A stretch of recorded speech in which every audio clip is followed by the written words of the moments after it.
Entonces con los corchetes de Poisson.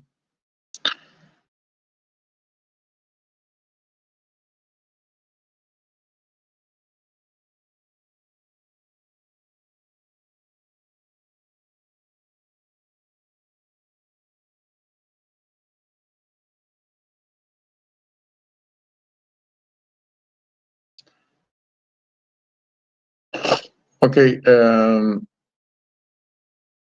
habíamos visto los corchetes de Poisson, ¿cierto? Visto algunos conceptos de espacio de representación, espacio para eventos, espacio de fase o espacio retrato, ¿no? De fase, también conocido, y, y lo que es espacio de estados, la definición de estado, y en general habíamos llegado a la conclusión que, pues, si queríamos caracterizar una partícula desde el punto de vista mecánico o un sistema físico, a este se le podía hacer corresponder una función cuyas variables eran, pues, en general la posición, vector posición y el momento, ¿cierto? Y esto se podía unificar en un solo vector y que abarcaba tanto las coordenadas como los momentos. Y esto significaba, pues, que yo podía al final introducir un estado, una función de estado, el cual era caracterizado por en este caso, vamos a decir, un punto de nuestro espacio de estados, el cual era denotado por la letra pi, que contempla tanto las coordenadas generalizadas como los momentos generalizados.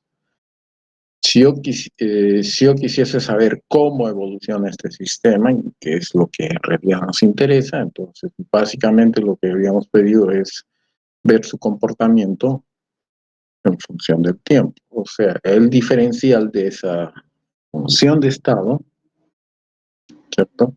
Va a ser igual entonces a algo que, pues, nosotros quisiésemos saber qué es. De tal manera que, pues, nos planteamos una ecuación diferencial de primer orden, y como es de primer orden, lo más cercano que tenemos es el formalismo de Hamilton, más no el formalismo de Newton o de Lagrange. De tal manera que esa función que caracteriza, digamos,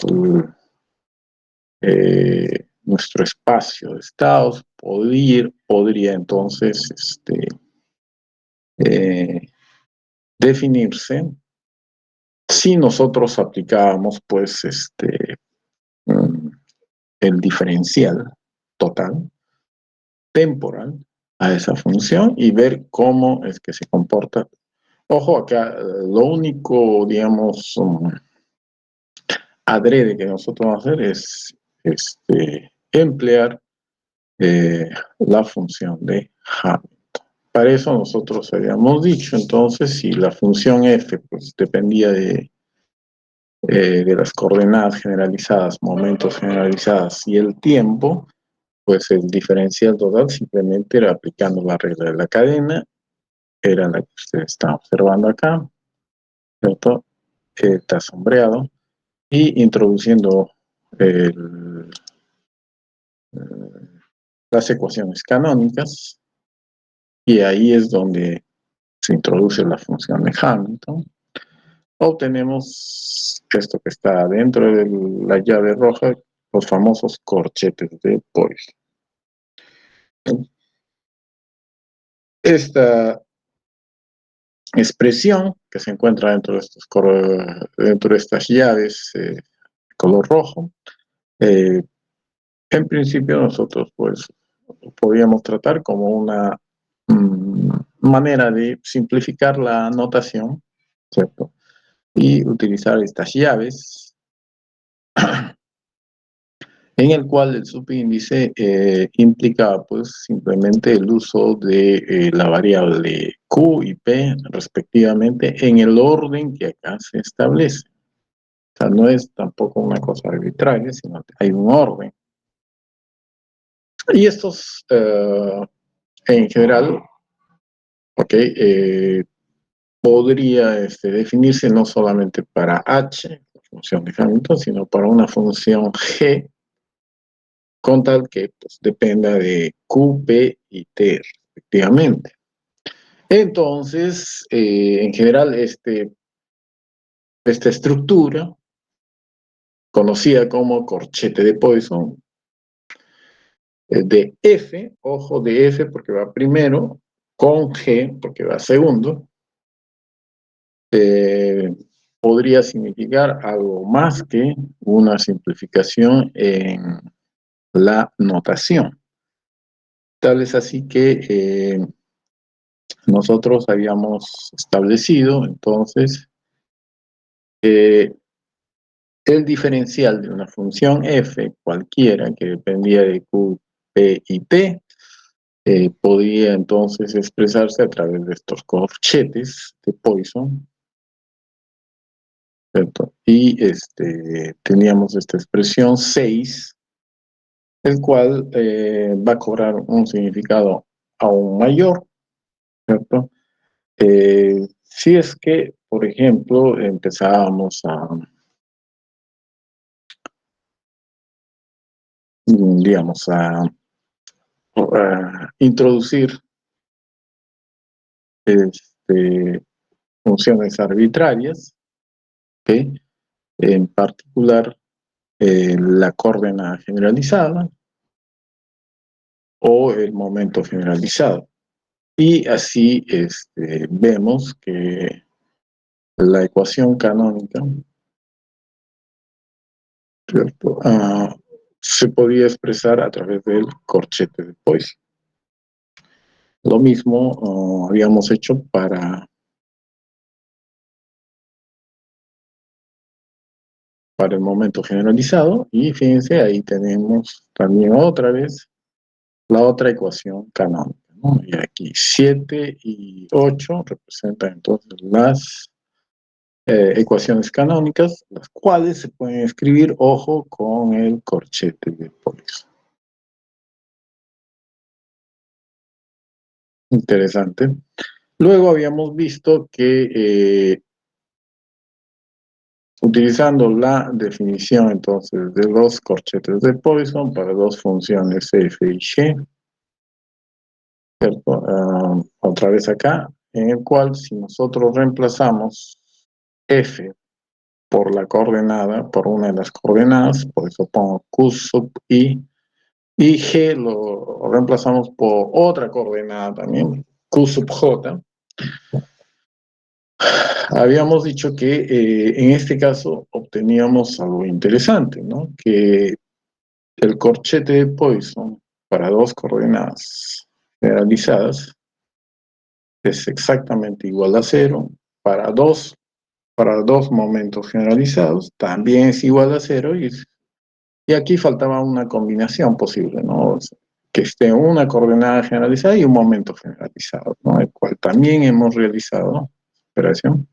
Y resulta, ojo, resulta que el corchete de Poisson de Q y P no es más que el símbolo de Kronecker, o es 1 o es 0.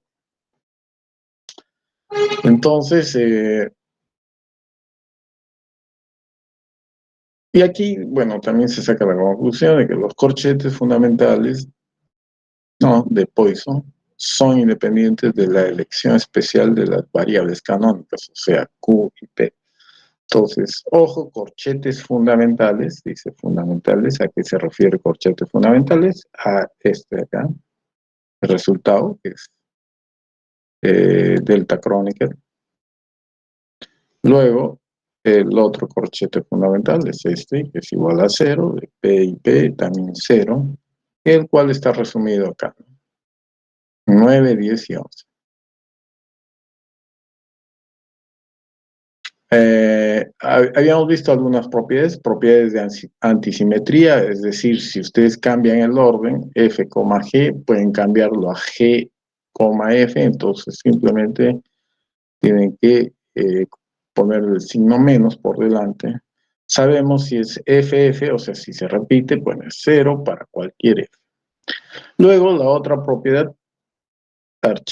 archiconocida, la linealidad. Eso quiere decir si en el primer elemento tenemos una combinación lineal de F1 y F2, los cuales están multiplicados por una constante, C1, C2, arbitrarias, pues se establece esta igualdad.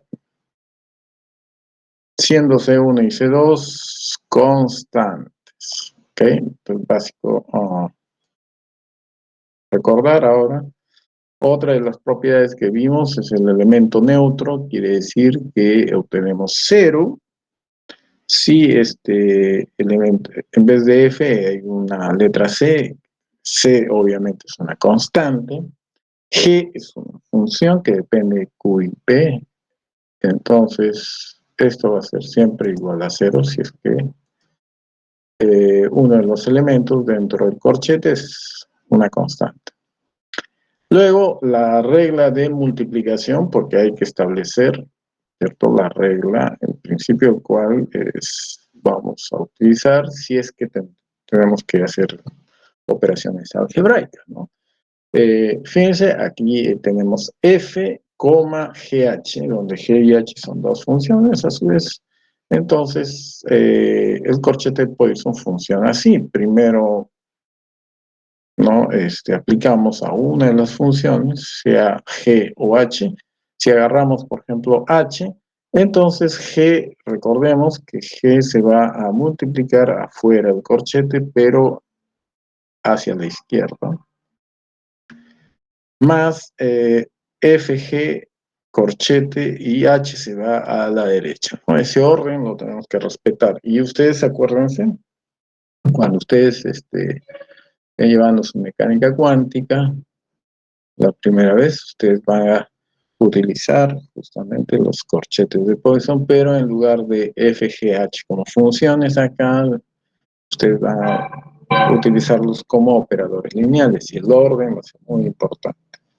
Luego habíamos visto la identidad de Jacobi. Ok, entonces esta identidad ustedes la pueden, digamos, deducir a partir solamente de esto que está sombreado, corchete de F, de otro corchete, Poisson, GH.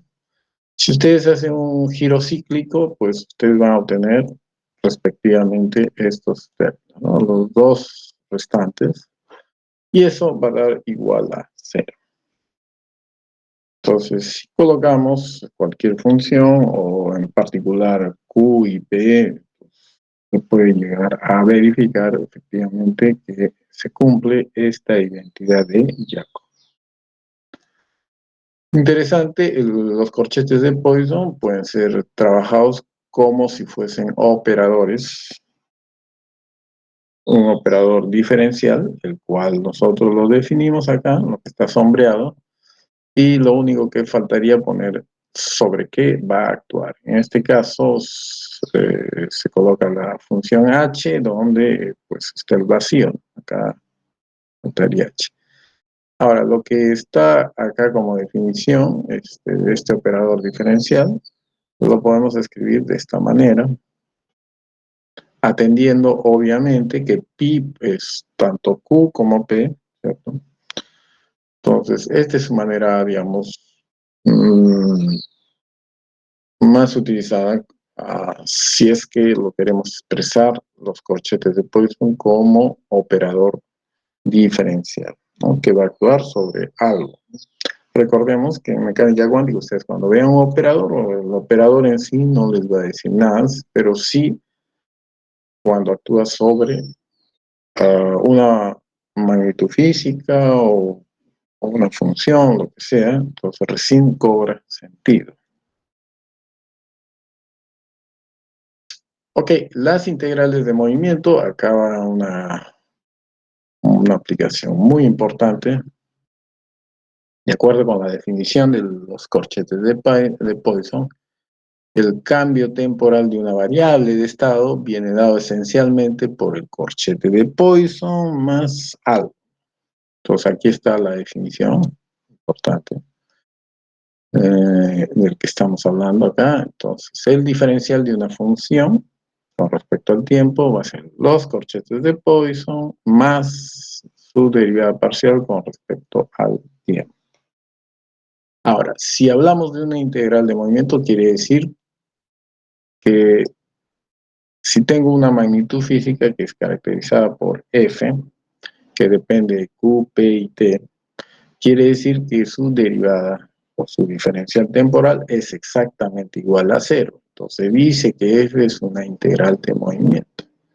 Entonces, si nosotros colocamos en esta expresión el diferencial de F igual a cero, entonces tendríamos lo de la derecha. ¿Okay? Entonces, en la derecha igualamos a cero y despejamos. Un término lo dejamos, el otro lo pasamos al otro lado. Fíjense, este corchete debería tener el signo menos acá. El signo menos, ¿no? Pero recordemos, en la definición, no sé si prestan atención, acá F está en primer lugar. O sea, en realidad esto estaba así. O sea, para ser claros, esto debería estar así, ¿cierto? Pero para efectos, digamos, más que todo de simetría, aquí vamos a aplicar una de las propiedades de antisimetría de los corchetes. Entonces cambiamos de lugar. En lugar de F coloco H y en lugar de H coloco F, pero le tengo que cambiar el signo, o sea, ponerle menos, menos con menos da más y se va así. Entonces, interesante 18 porque aquí tengo la función H, F igual al diferencial de F con respecto a T. Entonces, si F, ojo, si F F es H, de nuevo, entonces el diferencial de H con respecto al tiempo va a ser el corchete de Poisson, o sería H, H, ya sabemos a qué es igual, 0, y la derivada parcial de H con respecto a T. O sea, quiere decir que el diferencial, ojo, de H con respecto, es la derivada parcial de H con respecto al tiempo. Y esto tenía una implicancia fundamental, acuérdense, cuando nosotros definimos la función de Hamilton a través de la función de Lagrange, ¿no?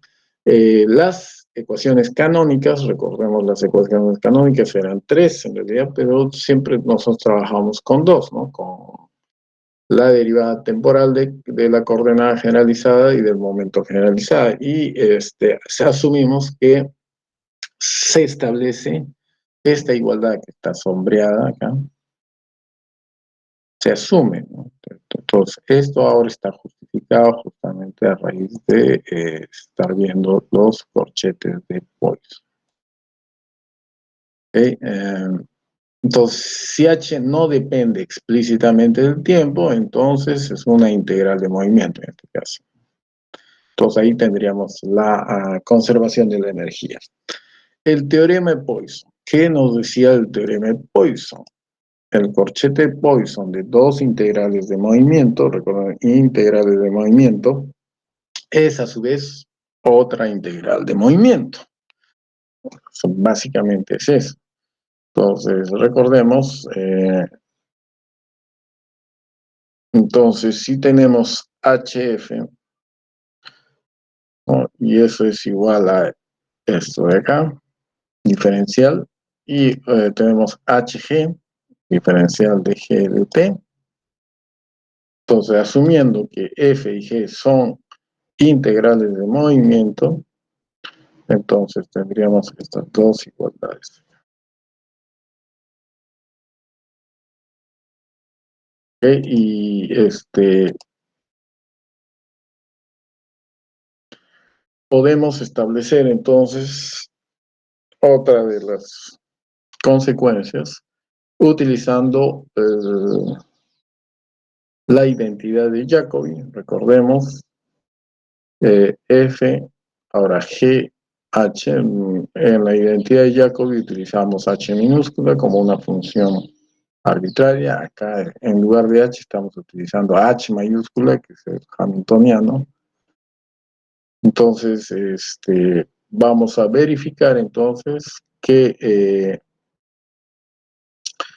si F y G, habíamos dicho, como acá, son integrales de movimiento, entonces el corchete de Poisson, del corchete de Poisson, miren, H, y aquí tengo un corchete de Poisson, va a ser igual a la derivada parcial temporal de ese corchete. Esto ustedes van a encontrar esta aplicación muy interesante. En mecánica cuántica se va a utilizar bastante, por eso es importante recordar.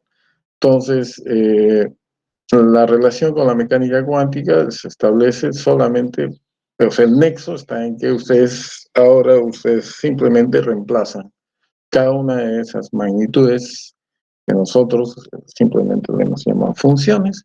Ahora simplemente ustedes pues utilizan operadores lineales y establecen una regla de multiplicación, el cual se conoce como la operación de conmutación. Y fíjense, ustedes acá están estableciendo una regla, ¿no? Es A por B, luego B por A, con signo menos acá. Y fíjense, esto en realidad es un corchete. Entonces, justamente por su aplicación en la mecánica cuántica es que se habla más de corchete que llaves de Poisson o paréntesis de Poisson. Entonces, acá, esta regla de multiplicación, más conocida como la operación de conmutación, más específicamente de anticonmutación, porque acá va el signo menos, también se puede definir una regla, ¿no? En la cual en lugar de menos, pues haya más. Entonces simplemente ustedes están generalizando su espacio, el cual básicamente pues generaliza lo que acá nosotros vamos a ver de manera, digamos,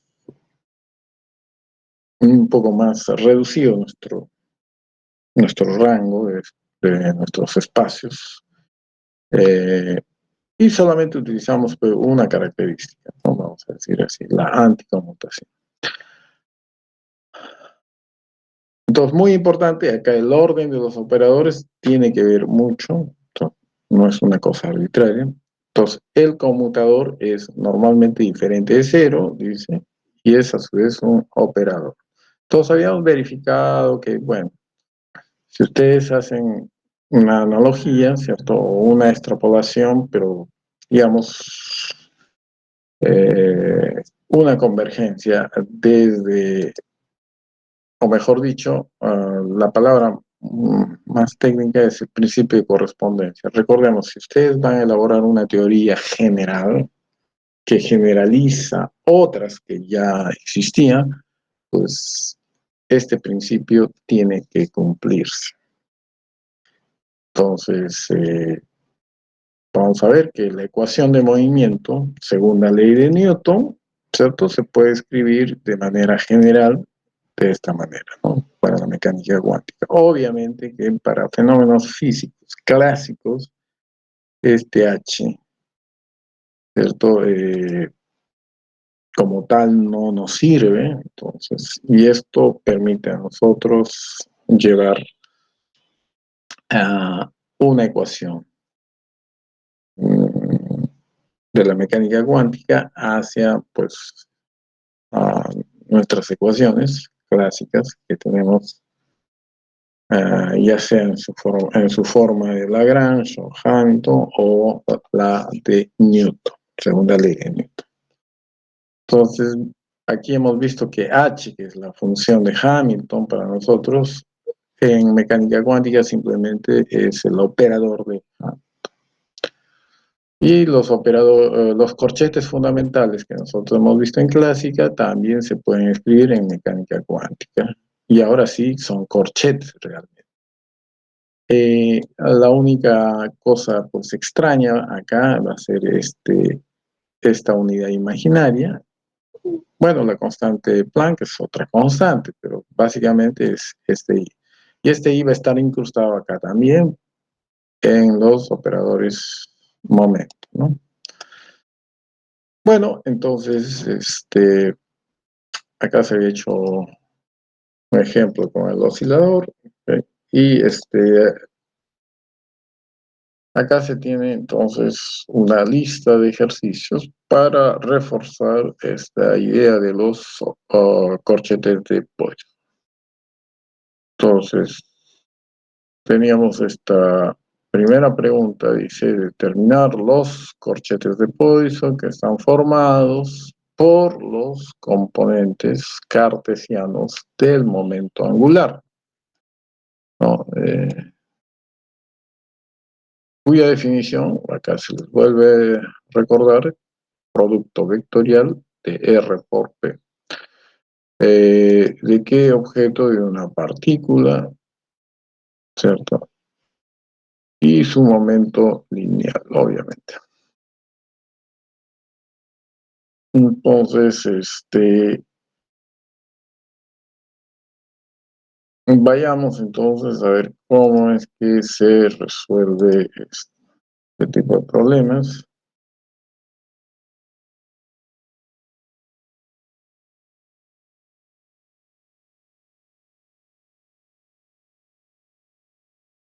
A ver,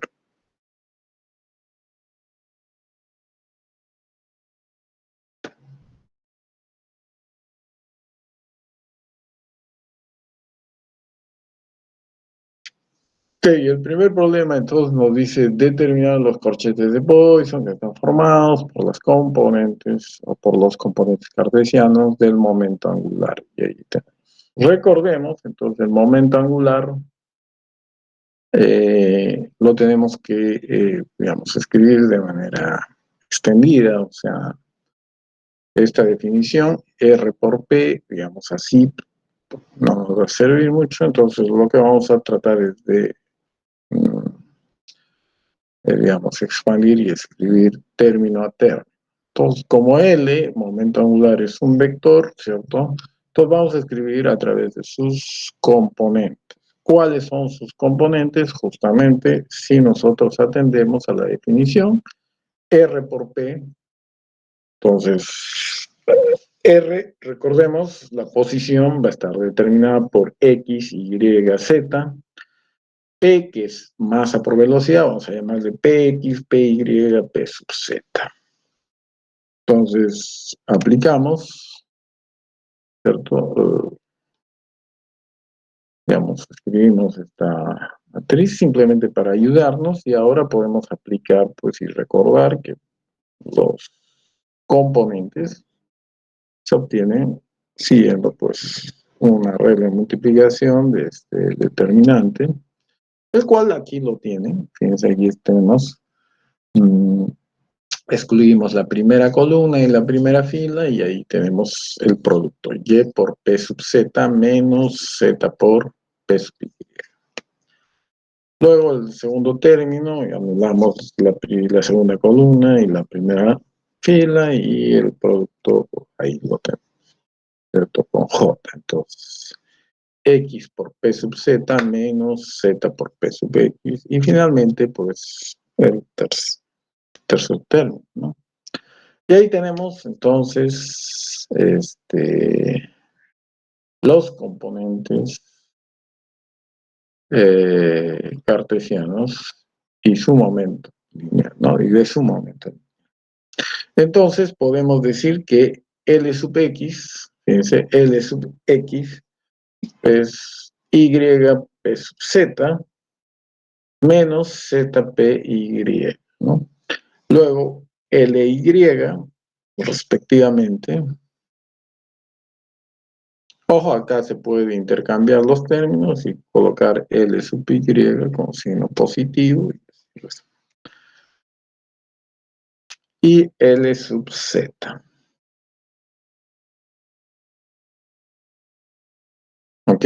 Entonces, ya tenemos entonces de manera explícita los componentes, ¿no? Del momento angular, ¿ok? Y pues como están observando, es una suerte de combinación de productos de las coordenadas con los momentos. Ahora simplemente tenemos que recordar que para funciones, ¿no?, arbitrarias f y g, respectivamente, que dependen de q, p y t, teníamos la famosa definición de nuestro corchete de Poisson.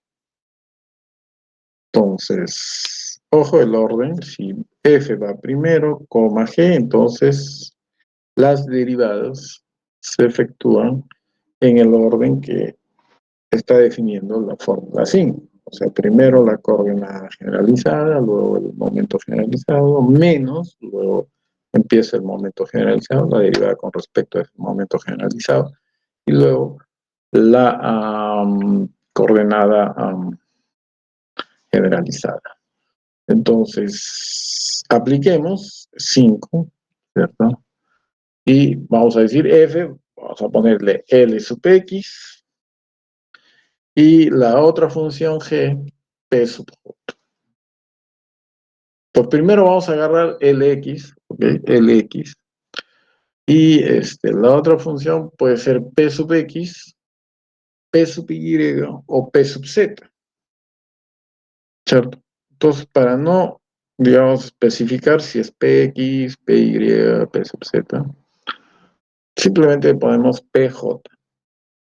Y aplicamos entonces, ahora sí, los corchetes de Poisson para Lx, L y P sub J. Obviamente, después de este resultado se puede generalizar y poner en lugar de L, en vez de poner X, Y, Z para L, podemos colocar Li y G, P sub J, ¿no? Sería el resultado más general.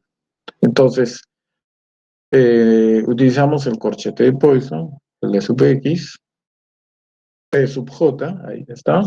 Aplicamos la definición, ahí está la definición. Ojo, muy importante, el orden. Entonces, derivamos el X con respecto a la coordenada generalizada, ahí está. Luego agarramos la función que va después de la primera, que es P sub J, y derivamos con respecto a P sub J. Coincide acá. Menos, y ahora intercambian las coordenadas, ¿no? O sea, respecto al cual nosotros hacemos las derivadas parciales. Y ustedes están observando, en este caso, que en el segundo término, ¿cierto? La derivada parcial del momento generalizado P sub J respecto de la coordenada generalizada Q sub J es exactamente igual a 0 porque son independientes uno de otro, ¿cierto? Entonces, eso nos va a dar 0. En el primer término, ustedes tienen la derivada parcial de P sub J respecto de P sub J. Entonces, eso es 1. Por lo tanto, el resultado, pues simplemente es la derivada parcial de L sub X con respecto a la coordenada generalizada. Ahora, recordemos que L sub X lo hemos obtenido acá. Ustedes están observando, es Y por P sub Z menos Z por P sub Y, ¿no? Entonces vamos a utilizar eso al final, porque acá no queda, ¿cierto? Entonces reemplazamos en vez de Lx, colocamos entonces esa expresión, YP sub Z menos ZPY. Y efectuamos la derivación correspondiente. Entonces, dy de x, 0, ¿cierto? Luego, P sub Z, como era de esperarse, pues respecto a dx, 0. Básicamente todo es 0. Si ustedes realizan las derivadas parciales correspondientes, 0, 0. Ojo, análogamente ustedes pueden realizar, digamos, la misma operación. Ahora, en lugar de, digamos, de P sub X, podemos colocar ahora P sub Y, lo que está subrayado, lo que está sombreado en amarillito, ¿cierto? Para no realizar de nuevo, digamos, J, recordemos, toma el valor de 1, por eso es P sub X y hemos hecho de manera explícita. Ahora J vale 2 y vamos a colocar ahora PY en vez de PX, vamos a colocar PY y fíjense el resultado no es 0 en este caso, sino es P sub Z. Ok, y finalmente en lugar de PY ahora vamos a poner P sub Z, pues no, a ver cuánto nos sale. Y fíjense, Lx con P sub Z nos da menos P sub Y. Ojo, este es una combinación, o sea, acá hay tres resultados. Recordemos que hemos utilizado solo la componente X del momento angular, en primer lugar, en el corchete de Poisson. Entonces, se puede realizar otras tres operaciones para ver cómo sale con L sub Y y otras tres para ver cómo sale con L sub Z. Entonces, si observamos entonces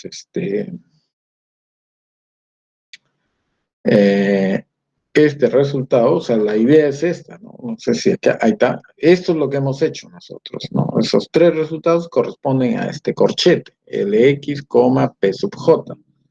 De la misma manera, nosotros podemos realizar este resultado, ¿no? Ly, P sub J, o sea, hacer la misma operación, solamente que ahora, pues, el primer elemento del corchete Poisson va a ser L sub Y, y finalmente, pues, L sub Z.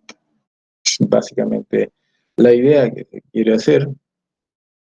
Entonces, a ver si en la próxima he escrito, creo que sí, ahí está. Ahí tenemos entonces, eso ahí lo hemos completado. Nos faltaría este acá y este otro.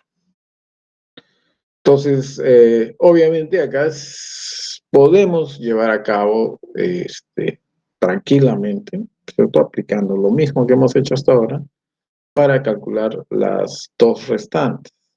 Entonces, la idea es que, pues, después de realizar toda esa operación, tengamos la capacidad de escribir este resultado, ¿no? L sub I, o sea, el cual puede ser X, Y o Z, coma P sub J, ¿no? Que también puede ser PX, PY, PZ.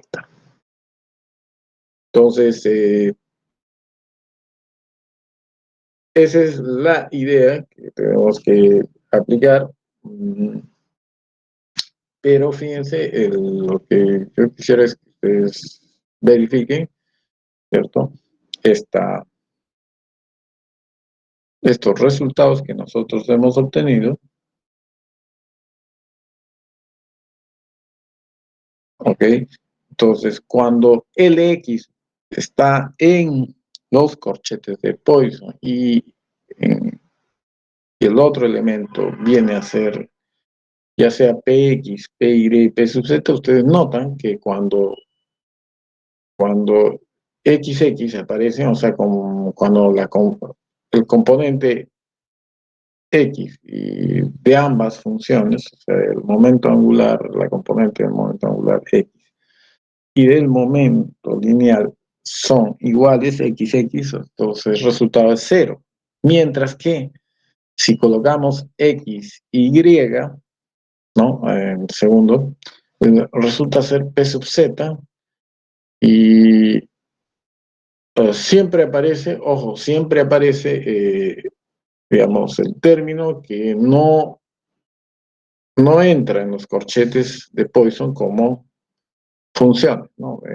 Ahí tenemos Lx y Py, el resultado es Pz,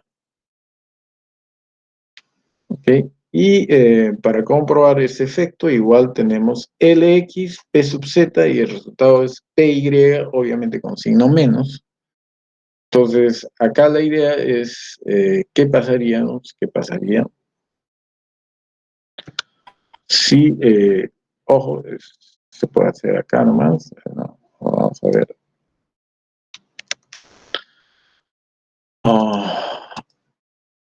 A ver, recordemos que acá hemos hecho...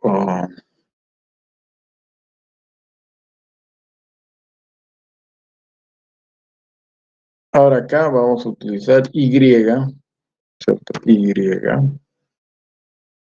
Y aquí P sub X, lo dejamos P sub X para ver que...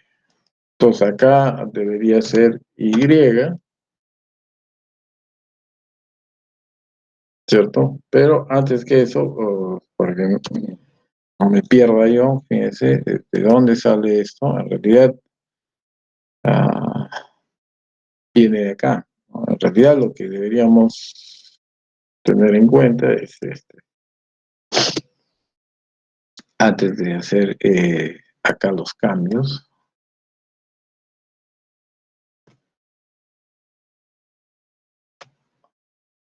ahí.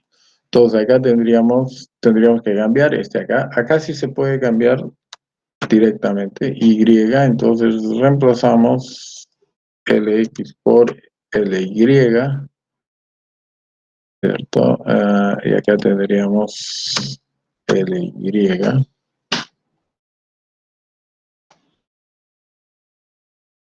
¿cierto? Y acá entonces nos quedaría este LY.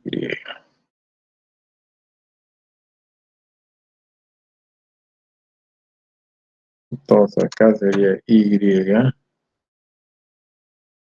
Y lo que vamos a hacer es, en lugar de esta expresión, utilizar el resultado, ¿cierto? Entonces vamos con el resultado. Ojo, acá está el signo menos. Entonces voy a cambiarle el orden a esta expresión.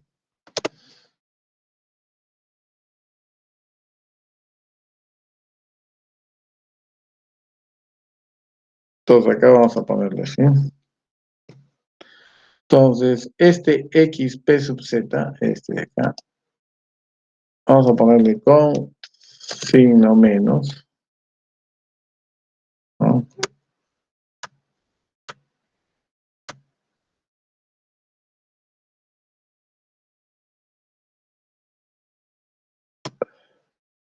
Listo. Entonces, ahí quedamos en paz. Entonces, acá de x va a actuar sobre z.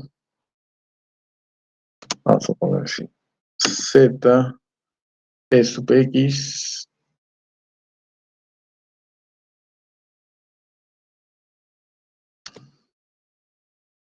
Vamos a colocar entonces ahí p sub x. Y aquí es p sub z y x. Listo. Fíjense, acá obviamente me va a dar 0, porque es dz de x primero, más el z sale y dpx, x. También 0. Ok, ¿qué más? Nada más, ahí el primer término, entonces prácticamente 0. Acá no, fíjense, acá vamos a tener, si derivamos x con respecto a x, 1, ¿cierto? P sub z, entonces acá de hecho va a salir el primer término P sub z, P sub z,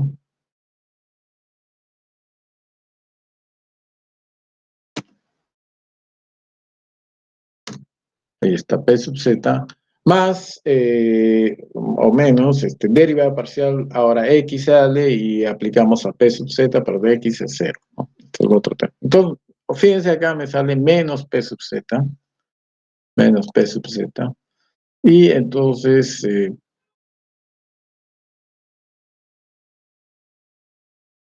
seguimos, ¿cierto? Ahora, este es el término. Miren, entonces el segundo término, no sé si lo he copiado, a ver. Ok, entonces este segundo resultado.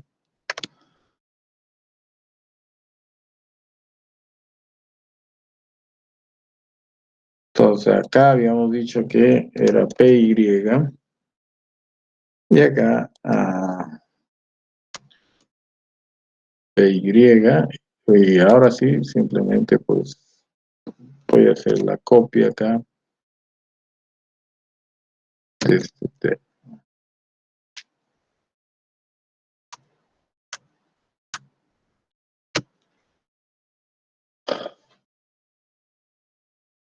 Ok, entonces el primer término acá va a ser Z, ZPX de Y menos X P sub Z, P sub Z. Entonces, si derivamos Z con respecto a Y a 0, P sub X de Y a 0, de X Y a 0, entonces acá, como era de esperarse, este término va a ser nulo. Entonces ya vemos que hay digamos, un patrón, ¿cierto?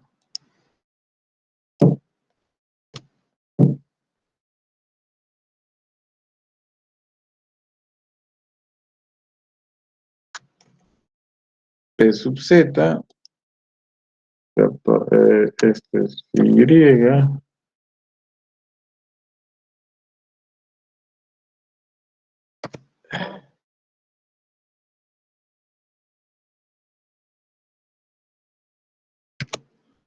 ok, entonces otra vez acá tenemos Z, P sub X, ¿no? Y acá tendríamos X y P sub Z. Entonces, acá en este primer término vamos a encontrar un 1, porque es derivada parcial de Z con Z, 1. Entonces, ahí aparece P sub X, positivo.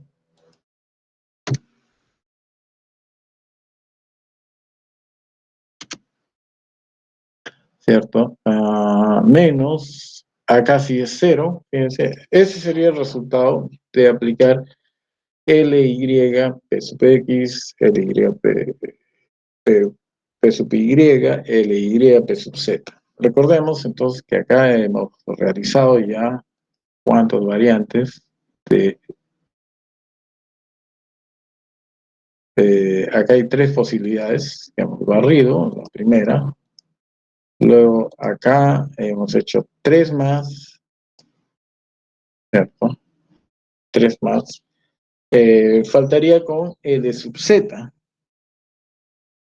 ¿ok? L sub Z, y el resultado va a salir aproximadamente con el mismo patrón, ¿cierto? O sea, va a haber uno, cuando sea LZ con P sub Z va a ser 0, y las otras dos combinaciones nos va a dar los otros momentos, ya sea con signo positivo o negativo, ¿no? Entonces, ¿qué quiero decir esto? Fíjense, en realidad, ojo, estas expresiones, solo hemos visto acá 6, se puede hacer 3 más, 9, ojo, no es todo, ¿ok? Porque hay otra posibilidad, ¿cierto? La cual no es necesario que la hagamos, ¿cierto? ¿Cuál es la otra posibilidad? Por ejemplo, si agarramos este último, ¿no? Eh, Formalmente, fíjense, voy a hacer copy y voy a copiar, o sea, para que vean ustedes que hasta ahora, si hiciéramos para P sub Z, sería 9 resultados que hemos obtenido, pero falta algo ojo, este P sub Z, por ejemplo, para este P sub Z lo puedo cambiar de lugar, ¿cierto? Faltaría eso. Entonces, colocaría ahí P sub Z. eh, y en lugar de P sub Z, o sea, tendría que colocar, no sé si acá. Ok, ahí ya.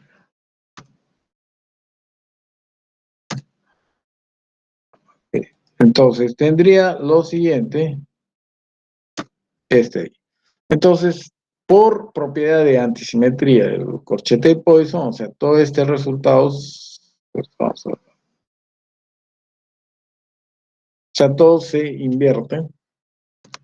Entonces, acá me daría este resultado, menos P sub X.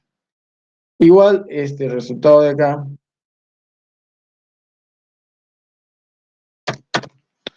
vamos a ver,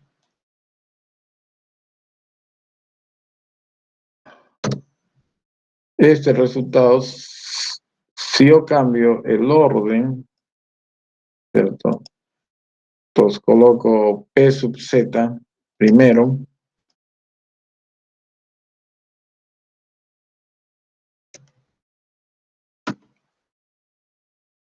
coma, entonces acá borro, y acá sería con signo negativo, simplemente.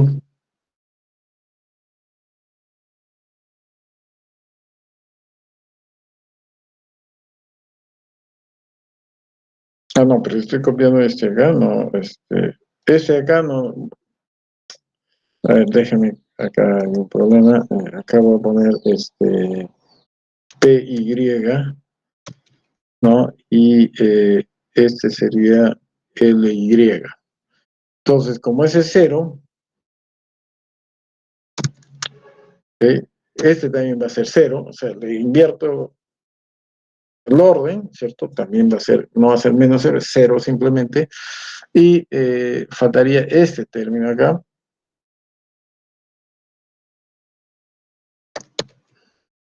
¿cierto? Entonces, borramos este de acá.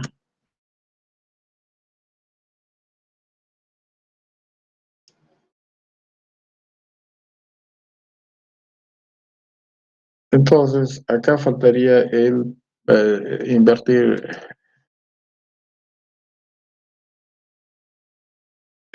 acá sería P sub X, ahora sí.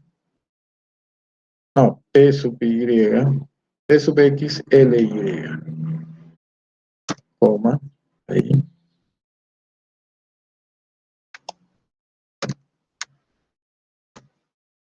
Entonces acá cambiaría de signo, no sería menos P sub Z, sino para más P sub Z.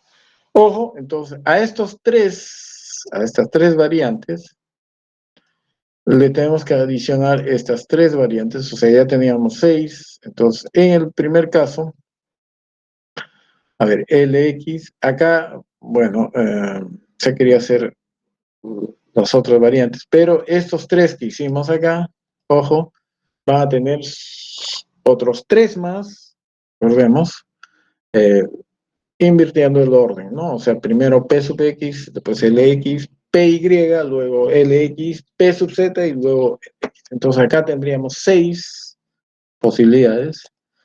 Acá tendríamos 6, ¿ok? Luego, si hacemos con LZ, tendríamos también 6 posibilidades.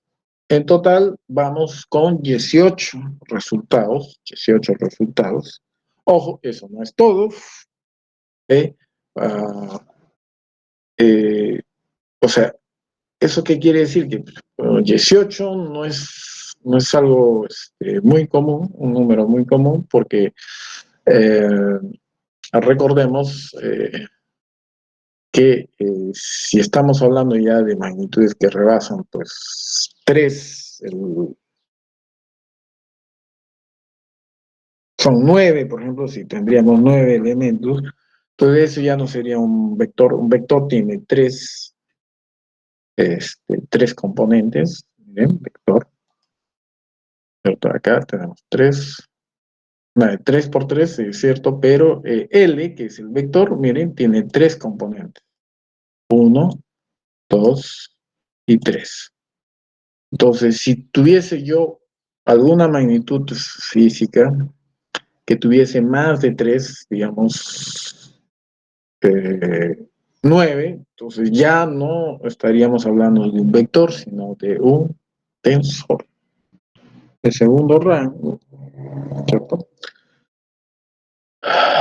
Pero si no tengo 9 elementos, si no tengo más, entonces el siguiente tensor sería un tensor de tercer rango, como estamos en un espacio de 3 dimensiones, ojo, 3 dimensiones, entonces estaríamos hablando entonces de un tensor que sería, si es de rango 3, dimensión 3, 3 elevado a la 3, son 27. Nosotros hemos escrito apenas 18, o sea, nos faltaría 2 más 7, 9 elementos. Entonces, fíjense cómo va el álgebra acá. Entonces, la idea era que les quería decir lo siguiente. Ahora vamos a ver si tengo aquí la presentación. Sí. Ok. Entonces, esto es lo que hemos explicado. Okay. Entonces, acá la idea era llevar a cabo estos 3. Hemos llevado parcialmente 2, faltaría el LZ. Todo lo que yo quería es esto, o sea, LI, o sea, puede ser X, Y o Z, y PJ también podría ser PX, PY, P sub Z. Entonces, quiere decir que este resultado, los corchetes de Poisson, se puede escribir de manera sucinta, corta, si es que utilizamos el tensor de Levi-Civita, ¿no?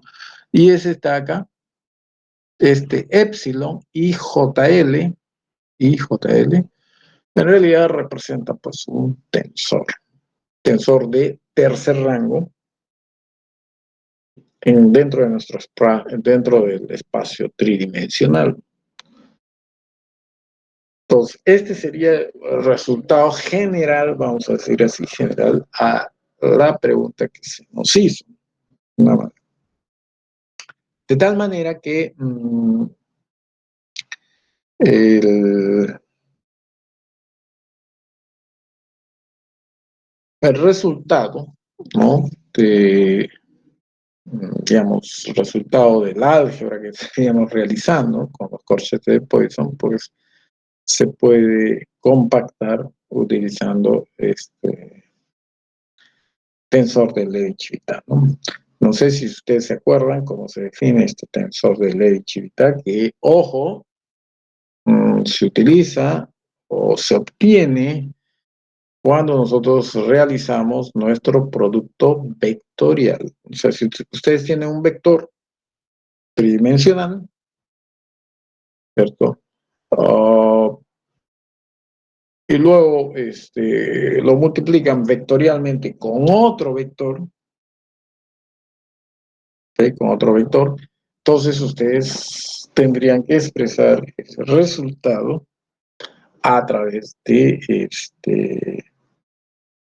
este tensor. Entonces, interesante. Esto no sé si se pueda simplificar incluso a nivel de la siguiente, a este nivel. ¿Okay? Fíjense bien, esta expresión de acá,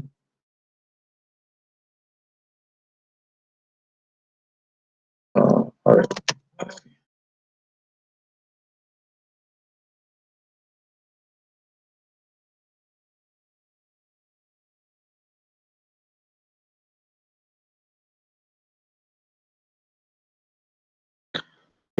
vamos a ver,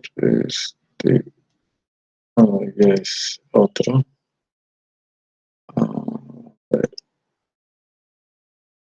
Okay. Acá voy a utilizar este esta representación. Ok, entonces eso al final, ¿no? Acá vamos a poner esto al final, simplemente para luego, no sé qué quise decir acá, ok. Ah,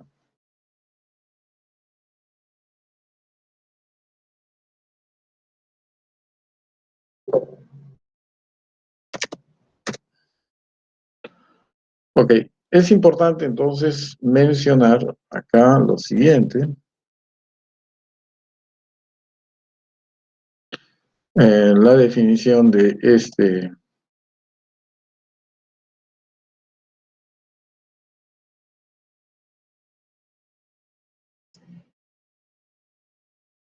vamos a ver un poquito más grande para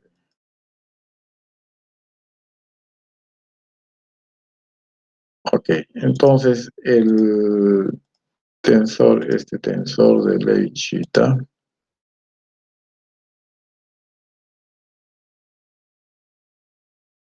y J, vamos a poner IJK. Entonces, esto va a ser igual a ver si es que no sé si habrá de 3, si hay de 3, ahí está, de 3. Entonces, este va a ser igual a 1. Vamos a ponerle sin más 1. Si, si el número de permutaciones, número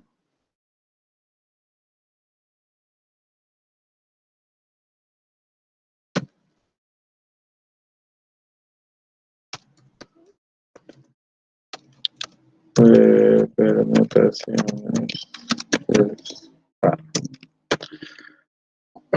Ahora les explico qué significa número de permutaciones. Si el número de permutaciones es impar, 0, si más de un elemento es igual a... Entonces ahí incluso los tres componentes pueden ser iguales. Ok, creo que este va a tener que esperar, este también.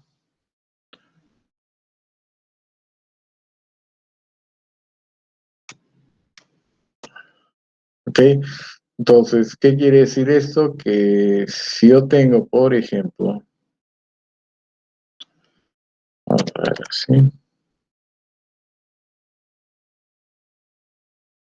vamos a ver. Por ejemplo, fíjense, esta es la idea. Y puede tomar, recuerden, 1, 2, 3, ¿no? O sea, X, Y, Z.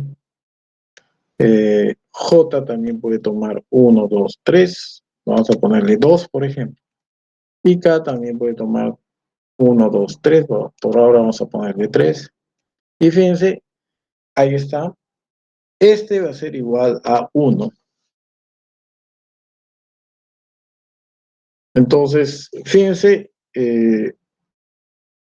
lo siguiente que voy a hacer a partir de este número, de esta expresión, simplemente copio, y fíjense,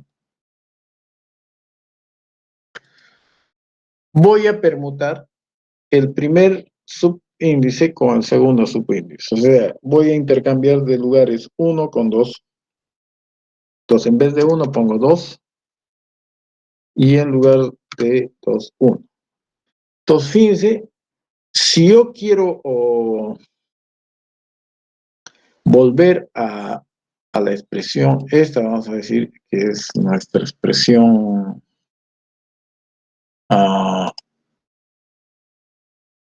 original a partir del cual hemos partido. ¿Okay? 1, 2, 3. Si yo quiero volver a esta formación en el cual primero está 1, luego está 2 y luego 3, entonces yo tengo que efectuar acá en amarillo, vamos a ponerle así,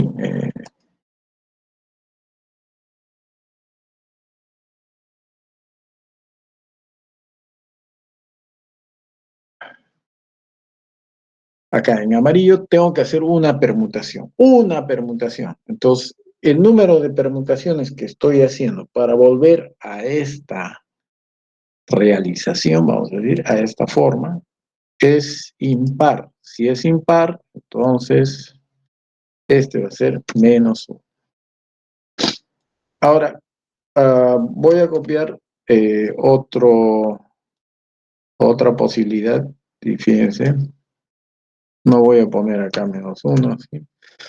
Vamos a suponer que acá le pongo 3, ¿no? Y el 3, así. Tengo esta formación, miren, 2 va primero, luego 3 y luego 1, ¿no? Entonces, para poder llegar a esta formación 1, 2, 3, ¿cuántas permutaciones tengo que llevar? Primero 1 se tiene que ir al medio, ya es una permutación.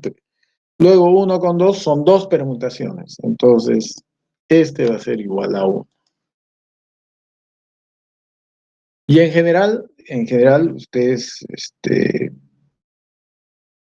pueden agarrar cualquier expresión.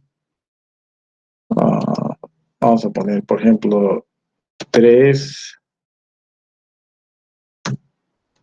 Acá le puedo poner 3, 1, 2, así. Ok, ahí por ejemplo. Vamos a ver, si es más 1, pues menos 1, ¿no? Entonces ahí tengo 3, 1, 2. Para obtener esta ubicación de los índices, subíndices 1, 2, 3, ¿qué tengo que hacer?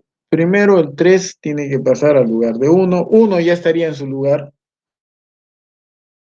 Luego 3 con 2 hacen el intercambio, serían 2 permutaciones. Entonces este sería 1 de nuevo. ¿Ok? Ahora, ¿qué pasa, por ejemplo, si ustedes tienen 2, 1, 2? Así, 2, 1, 2. Entonces, fíjense, acá hay dos elementos, el primer subíndice y el tercer subíndice son lo mismo, 2 y 2. Entonces, inmediatamente esto es 0. Otra posibilidad que esto también es posible, tangible, por ejemplo, si todo es 1, 1, ¿no? Por ejemplo, 1. Basta que 2 sean iguales y es suficiente, 3 es lo mismo, 0.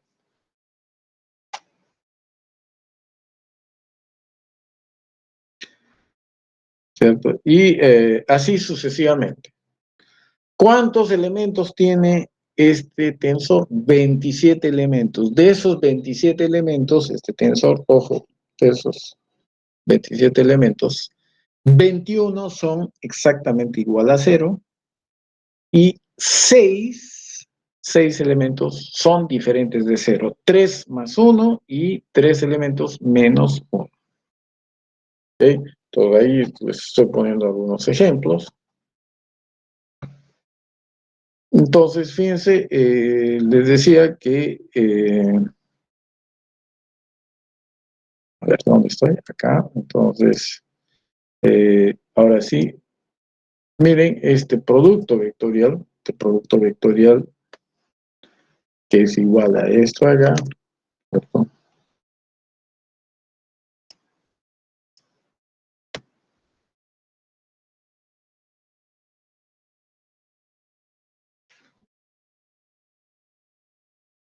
Fíjense, aquí tengo dos vectores, R y P, los componentes de R están acá en la segunda fila y los componentes del vector P están acá. Ok, fíjense, utilizando entonces esta notación, ¿cierto? Fíjense, a ver si puedo hacer este.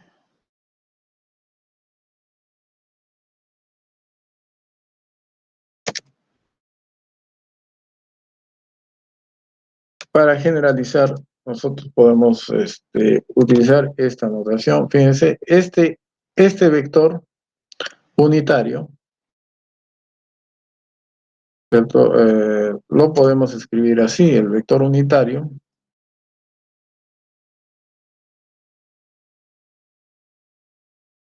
con sombrerito, lo que sea, ¿cierto? Ahí está. Vamos a ponerle así, es X, ¿no? Y lo mismo podemos hacer eh, con J,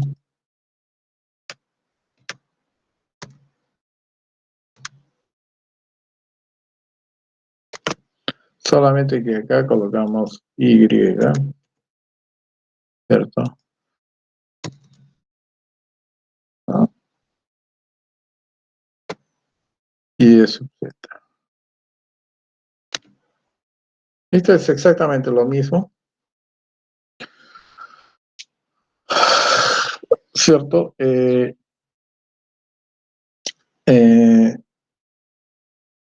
el siguiente paso sería este, para ver, sí.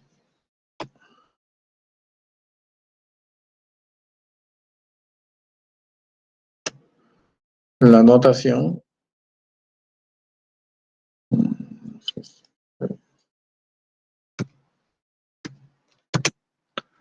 Ok, fíjense, en lugar de poner X, ¿cierto? Le puedo poner 1, sé que es X, en vez de Y2, y en vez de E sub Z, 3.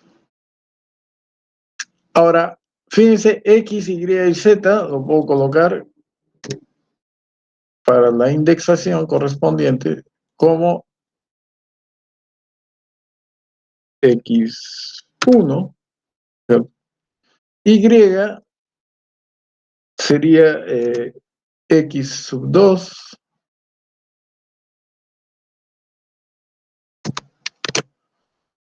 ¿cierto? Ahí vamos a poner entonces 2. Y Z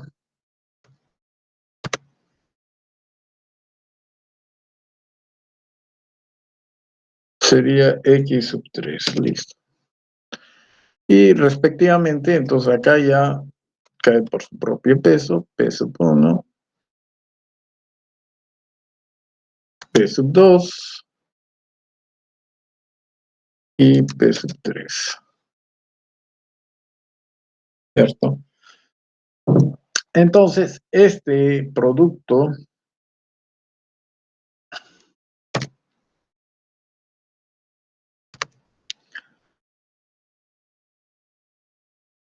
está compuesto de producto, vamos a ver, producto vectorial, así.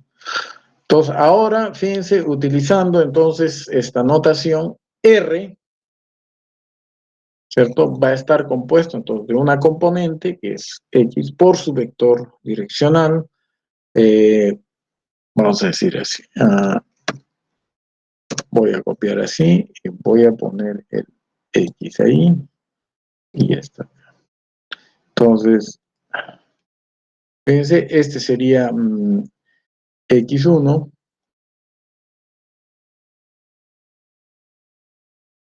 X1 por Y1, su vector direccional,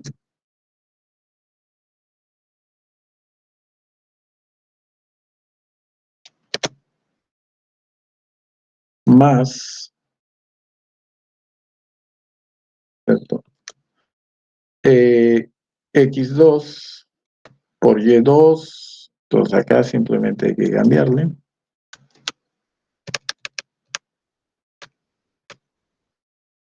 por 2 más el material de X3, ¿cierto? Y E sub 3.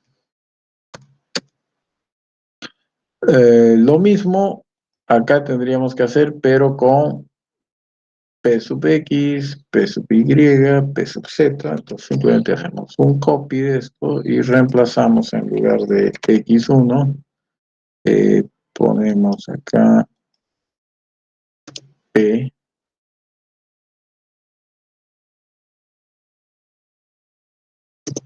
P y otra vez P. Listo. Entonces, este es el producto vectorial que nosotros. Ahora, ojo, utilizando ya nuestra notación,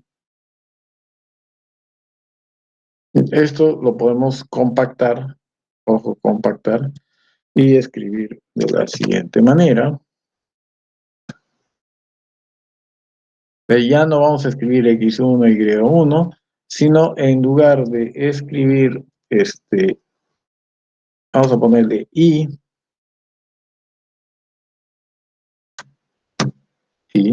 ya esto no lo escribimos, pues ya está ahí. Listo. Entonces, ojo, cuando dos índices iguales, dos índices son iguales, subíndices son iguales, implica sumatoria, o sea, la suma. Entonces, a veces en los libros acá ustedes van a encontrar sumatoria, ¿no?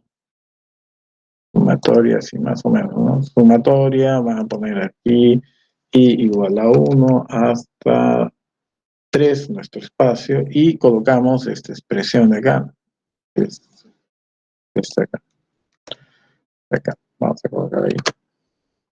Entonces ya no escribimos esta acá.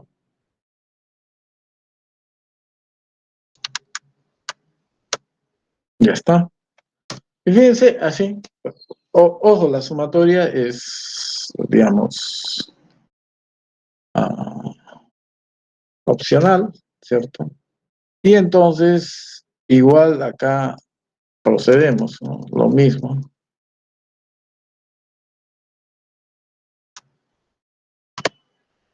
Solamente que ahora acá es P. Y ojo, acá no vamos a utilizar I, pues vamos a utilizar J,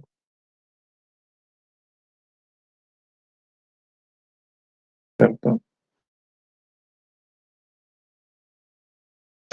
J y acá también J.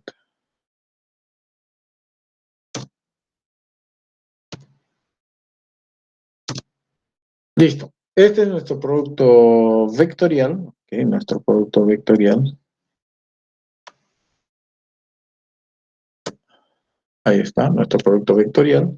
Y, ojo, entonces,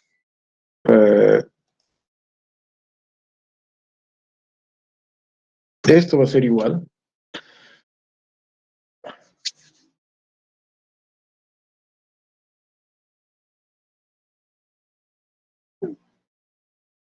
Vamos a ver.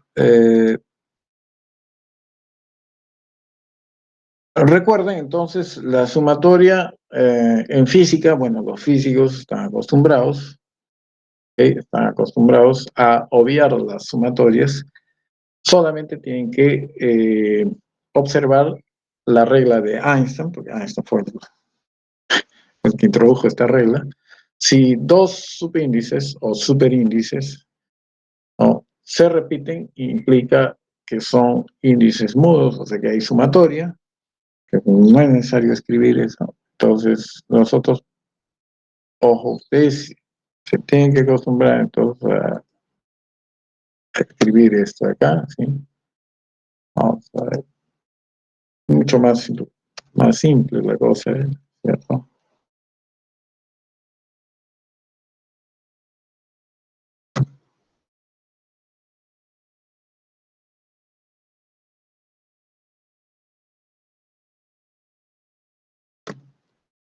Ok, y aquí vendría este que nos interesa.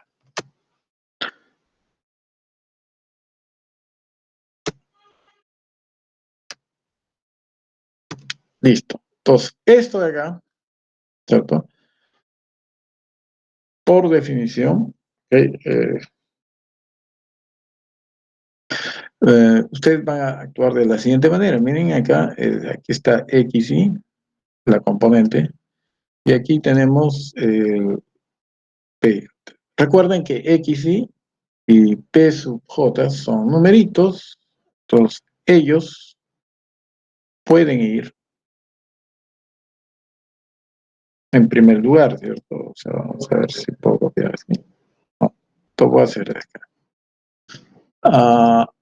Entonces, acá tendría X y multiplicado por P sub J, ¿cierto? Son numeritos, entonces ellos pueden tranquilamente ir multiplicarse normalmente.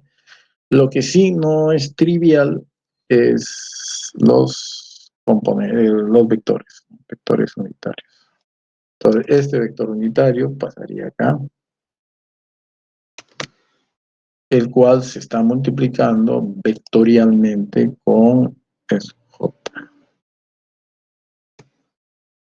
Ahí. Listo.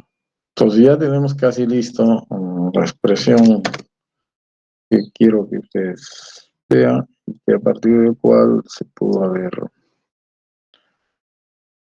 desarrollado y obtener el resultado final que hemos escrito sobre los corchetes de Poisson. ¿Okay? Entonces, resulta que este producto que ustedes están viendo, producto vectorial de E sub I por E sub J, no es, digamos, no es tan trivial que digamos, ese producto nos va a arrojar 27 resultados, increíblemente 27 resultados, de los cuales nosotros estamos acostumbrados solamente pues a observar aquellos que son diferentes de cero. Entonces, eso va a ser igual.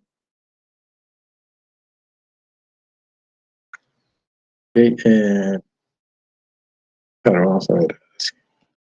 Esto va primero, que son numeritos, entonces se multiplican. Ahora, este producto de acá va a ser igual. Ok, vamos a ver.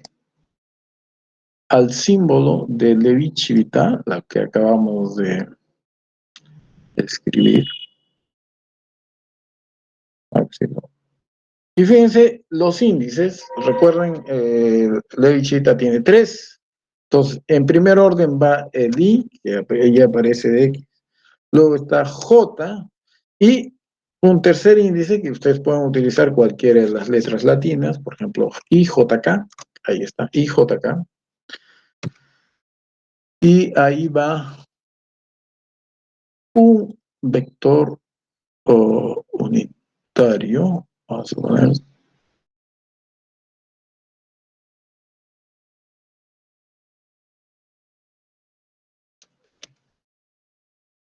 con la letra K, que acabamos. Ese ustedes pueden escribir directamente, ¿no?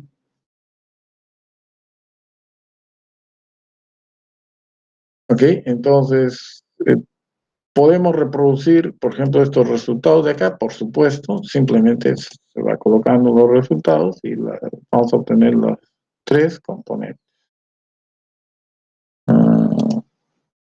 Entonces, fíjense, entonces, este en realidad así debería escribirse un producto vectorial.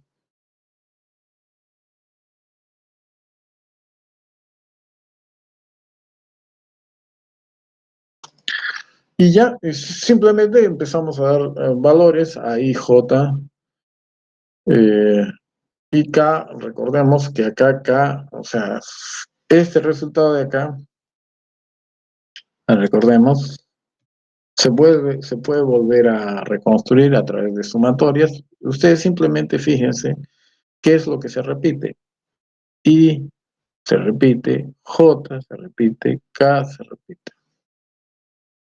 ¿Cierto? Y entonces ustedes pueden hacer la sumatoria con respecto a I va de 1 a 3, J de 1 a 3 y K de 1 a 3. Entonces habría pues una triple sumatoria o una sumatoria en donde hay tres subíndices que van de 1 hasta 3. Y en total, recordemos que esta expresión tiene 27, de los cuales 21 son exactamente igual a 0 y 6 distintos de 0, 3 positivos, 3 negativos. Entonces, este resultado se pudo haber colocado, digamos, acá directamente, ¿no? Y nosotros hubiésemos llegado al resultado final directamente, que está acá, ¿cierto? O sea, L, LI, PJ, PJ, P sub J, ¿cierto? Y hubiésemos llegado a este resultado de acá. Vamos a ponerle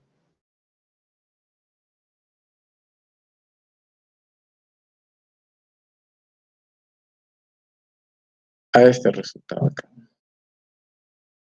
directamente. Bueno, entonces ahí tenemos, ah, vamos a ver, cálculo de corchetes, el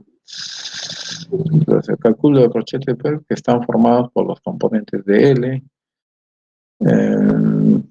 No sé si lo tengo, a ver, vamos a ver. Sí, creo que sí. Presentación.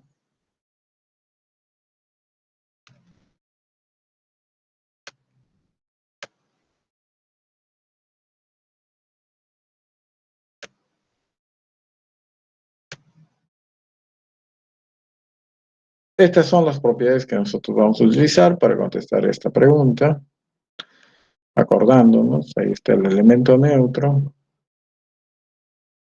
¿cierto?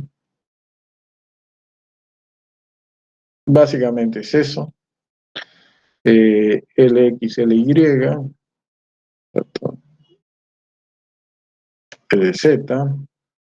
En general, ahí tenemos justamente lo que hemos desarrollado. Ahí está el famoso símbolo de Levi-Chita, que es un tensor de tercer rango con 27 elementos.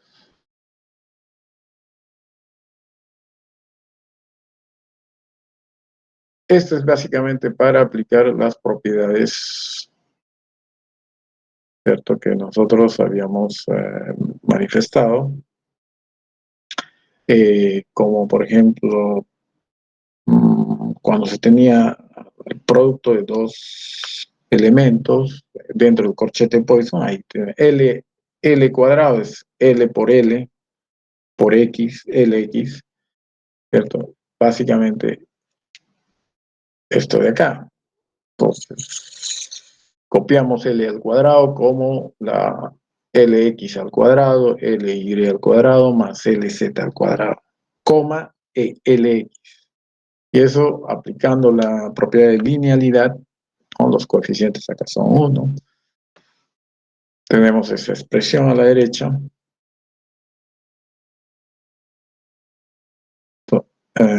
Igual tenemos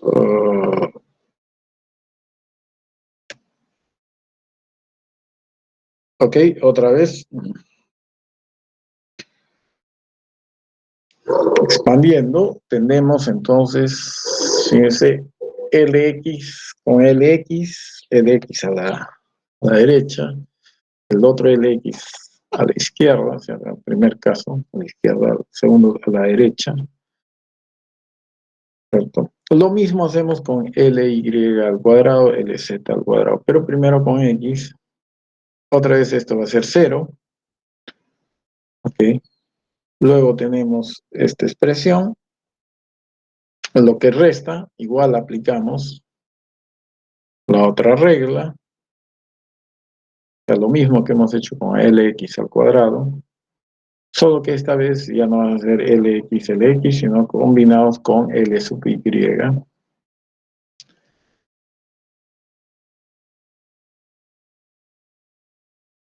Ok, fíjense, si ustedes aplican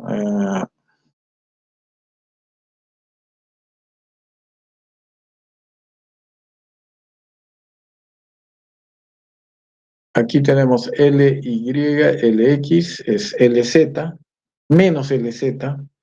Luego LY, LX menos LZ, por eso acá aparece menos, menos. Luego en el tercer corchete, acá en la penúltima línea, es LZ, LX, va a ser LY y LZ, LX, LY, lo que está acá. Y efectivamente, si ustedes hacen, bueno, sale exactamente igual a 0. Entonces, como ustedes están viendo, es básicamente este es algebraico, pero muy importante, vuelvo a repetir, muy importante.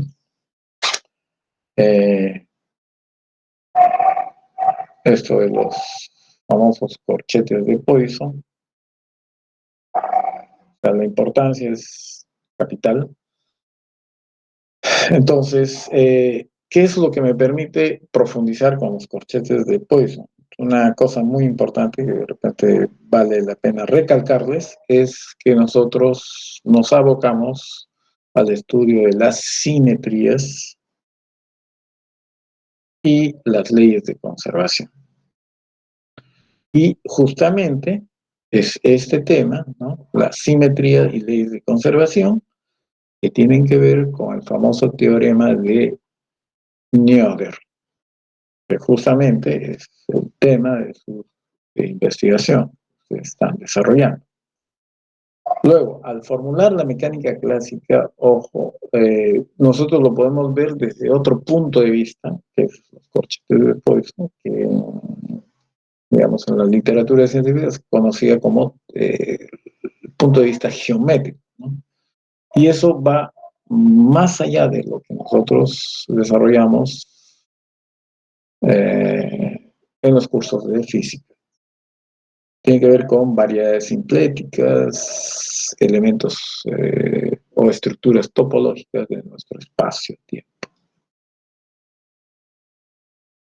Y algo que sí vimos acá en clase es su analogía con la mecánica cuántica.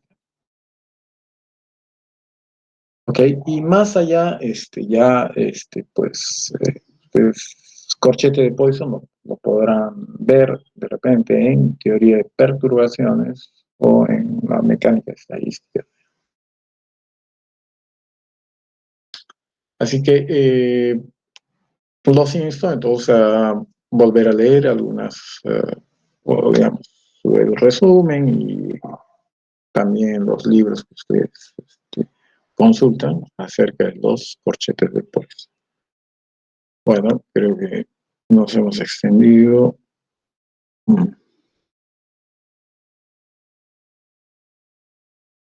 A ver, ok. Entonces, de todas maneras, muchas gracias entonces por su presencia. Cualquier